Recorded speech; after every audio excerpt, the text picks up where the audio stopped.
काय मग तुम्ही आखाड पार्टी केली का नाही? कमेंट करून सांगा बरं काय. खरं तर ॲक्चुअल मध्ये ही आमची आखाड पार्टी आहे. तर आखाड पार्टीसाठी आहे ना, हा मेनू ठरवला होता. तर कारभाऱ्यांनी ना गावरान कोंबडी घेऊन आलेले आणि ती साफ करून आणली होती त्यांनी. आणि मग याला हळद, मीठ लावून मॅरिनेट करून ठेवलं होतं. मी घरी नव्हते, तेव्हा हे त्यांनी मॅरिनेट करून ठेवलेलं. आणि मग मी आल्याच्या नंतर ना या कोंबडीचा कार्यक्रम करायला सुरुवात केली. तर काय केले, आधी ना हे चिकन शिजवून घेतले, वाफेवरती शिजवून घेतले हळद, मीठ घालून. थोडासा कांदा घातला, तेलामध्ये परतून घेतला आणि यामध्ये आलं सुद्धा घातलेलं किसून आणि छान परतून घेतल्याच्या नंतरनं हळद आणि मीठ घातलं पुन्हा थोडंसं आणि हे मॅरिनेट केलेलं चिकन घातलं. वरती पाणी घातले. चिकनमध्ये पाणी बिलकुल घातलेलं नाहीये. तर तुम्ही बघू शकता आतमध्ये चिकनला छान पाणी सुटले. तर असं वाफेवरतीच हे चिकन पूर्णपणे शिजवून घेतले, बिलकुल पाणी घातले नाही. तोपर्यंत वाटणाची सुद्धा तयारी करून घेतली.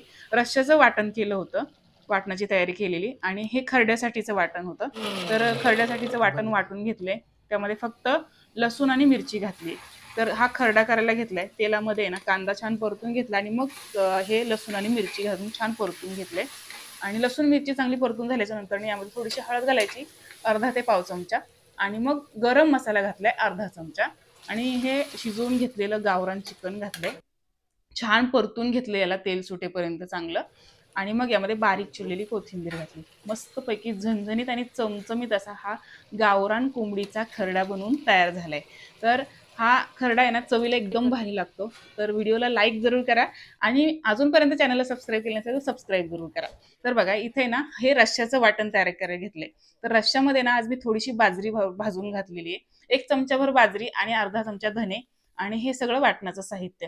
ते म्हणजे काय तर खोबरं, कांदा, आलं, लसूण आणि कोथिंबीर हे सगळं वाटण आहे ना भाजून झाल्याच्या नंतर चांगलं वाटून घेतलं थोडंसं पाणी घालून आणि त्याच कढईमध्ये थोडंसं तेल घातले. 2 पळ्या तेल घातले आणि हे वाटण चांगलं परतून घ्यायला लागले. तेव्हा कारभारी आले आणि म्हणले, "सर मी भाजी करतो." तर बघा कशा आयत्यावरती कोयता मारायला येतात.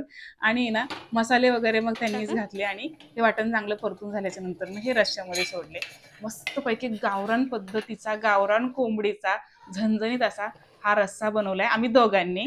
आणि आता ताट वाढायला घेतले कारभाऱ्यांचंच आणि मस्तपैकी हे आपल्या गावरान कोंबडीचं ताट बनून तयार झाले, म्हणजे गावरान कोंबडीची थाळी बनून तयार झाली. यामध्ये गावरान कोंबडीचा हा चिकन खरडा बनून तयार झालाय. तर खूप मस्त ही थाळी झाली होती आणि आखाड पार्टी सुद्धा जोरात झाली. तर नक्की चॅनलला सबस्क्राईब करा आणि हा व्हिडिओ तुम्हाला आवडला असेल तर लाईक करा, शेअर करा आणि चला या जेवायला.